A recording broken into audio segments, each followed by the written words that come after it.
Sayang naman. Patayin siya.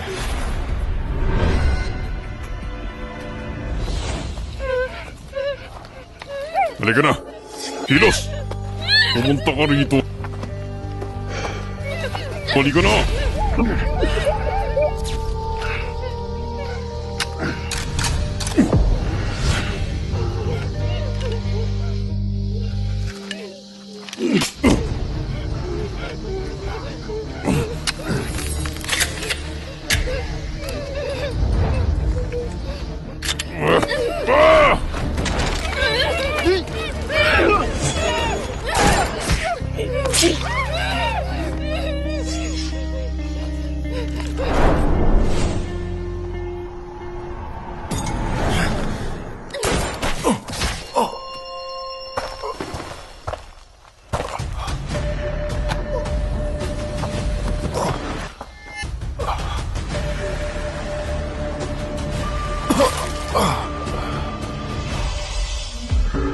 Ate Luna, ang higpit ng seguridad dito. Ang tagapagmana ng pamilya Clark mo, hindi natin makuha ang interview. Ang mukha mo, bakit ang putla mo?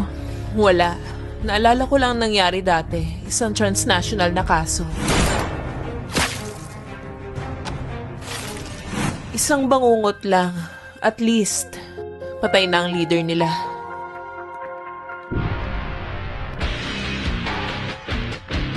Tara na.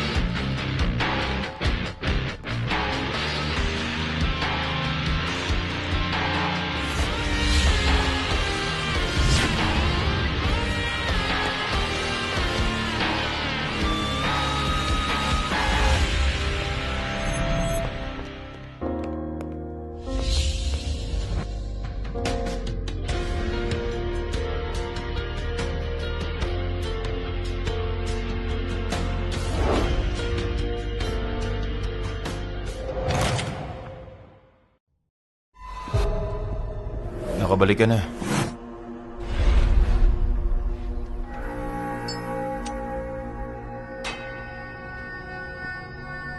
Noah, patay na. Mula ngayon, ikaw na lang ang nag-iisa kong anak na lalaki. Para sa akin, alagaan mo mabuting pamilya Clark. Sige. Abangan mo kung paano ko aalagaan ang pamilya Clark.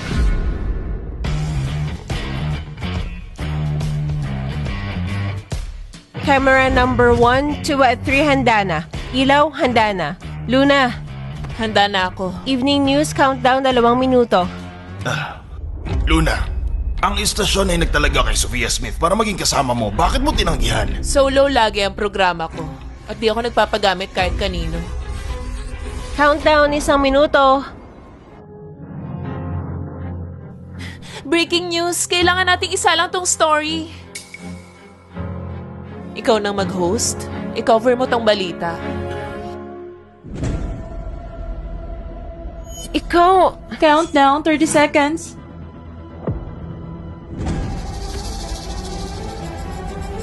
Dalawang taon nang nakalipas ang buong syudad.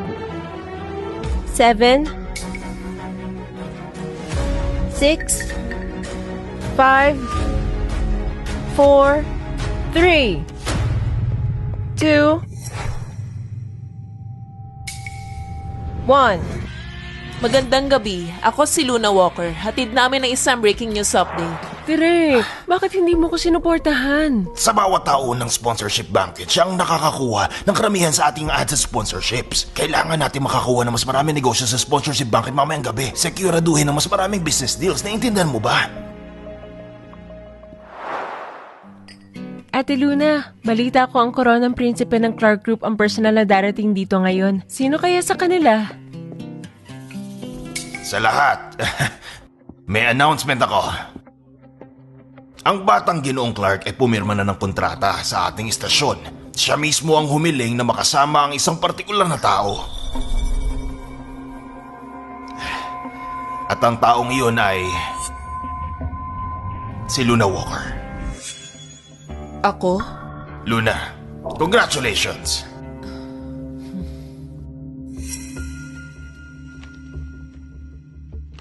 Paano ako nakilala ng batang Ginoong Clark? Nandito na si Ginoong Clark!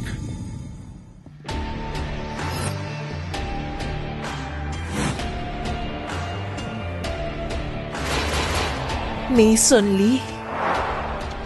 Sayang naman. Sugurin niyo siya.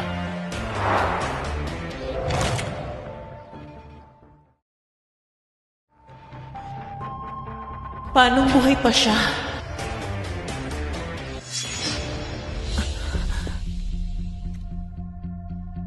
Luna, ano bang hinihintay mo? Ito ang batang CEO na si Noah.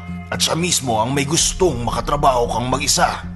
Miss Luna, mukhang may laban ka sa akin. Ikaw, ang CEO si Noah? Ikinagagalak kitang makilala. Ang pangalan ko ay Noah Clark. Noah Clark, Mason Lee. Paano nagkaroon ng kamukhang kamukha niya? Reporter Luna, ngayong araw pumunta ako rito para sa'yo. Ayaw mo bang makipag-usap sa akin?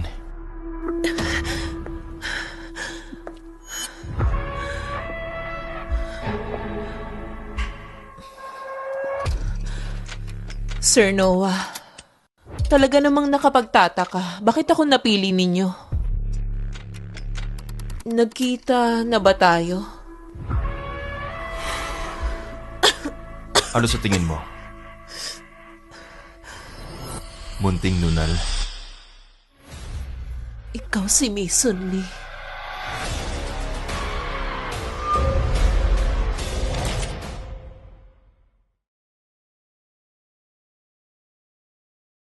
Ikaw si Mason Lee.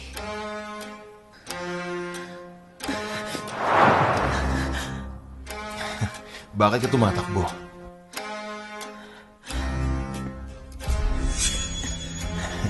Mr. Reporter Luna, itong itsura mong gulat na gulat ay hindi katulad ng pagkakakilala ko sa'yo. Hindi ba dapat patay ka na? Ikaw, Ang ganda ng mukha mo. Sikat na bibig. Kung iimik ka, masisira ang lahat para sa'yo. ano bang gusto mo, ha?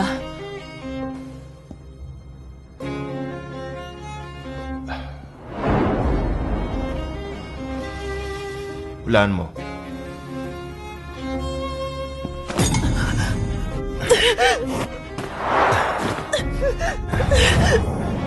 Magpakita ka naman ng respeto sa investor mo. Investor? Papatayin mo ba ako? Hindi.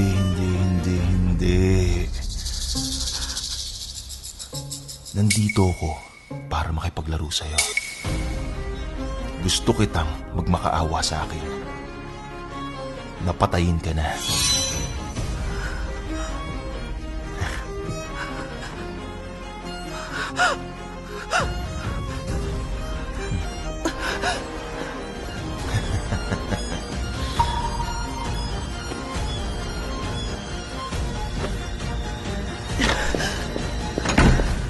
Nandito ako para makipaglaro sa'yo.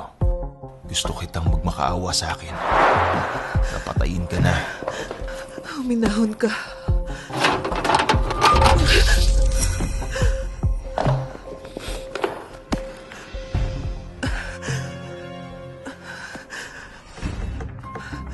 Hello?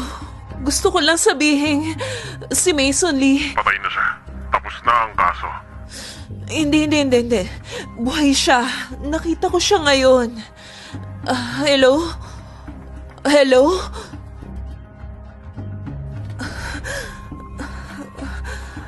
Sige, kasi... Sinabi ko sa'yo na patay na siya. Huwag kang magbibiro kung wala kang ebidensya. Maliwanag. Pero... Ebidensya. May fingerprint niya sa kontrata. Si...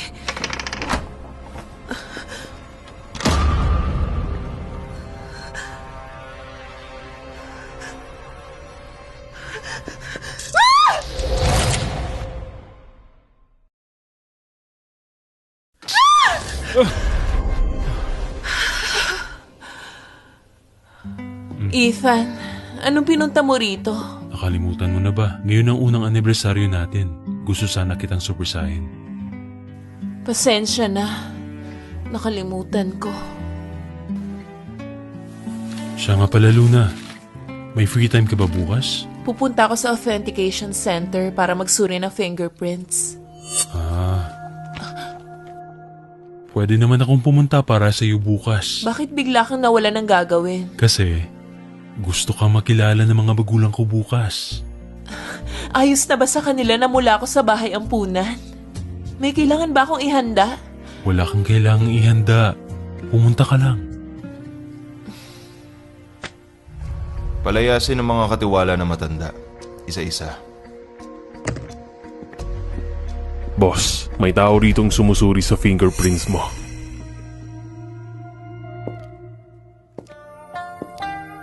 Ethan, nandito na ako.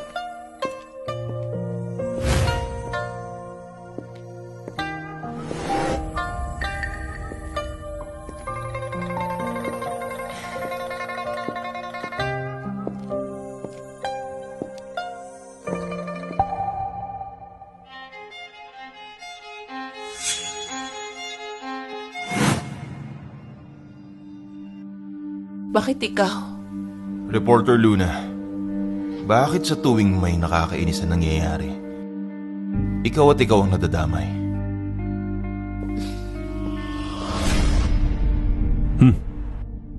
Ethan, nandito na ako. Bakit nasa iyo yan?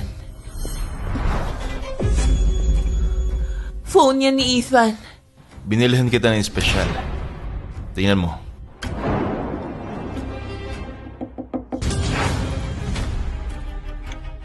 Pwede naman akong pumunta para sa iyo bukas.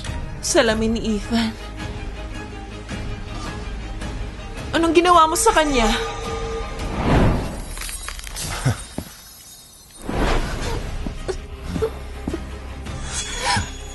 Luna, nababaliw ka na yata.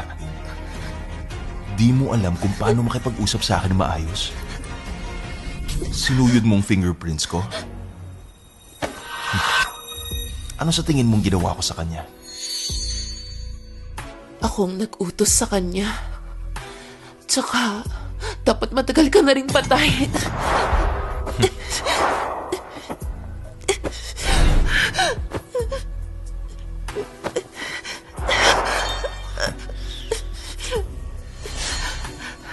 Ang bobo mo. Akala mo ba sapat na to para ibagsak ako? Mas lalo mo lang akong pinaniwala na tanga ka.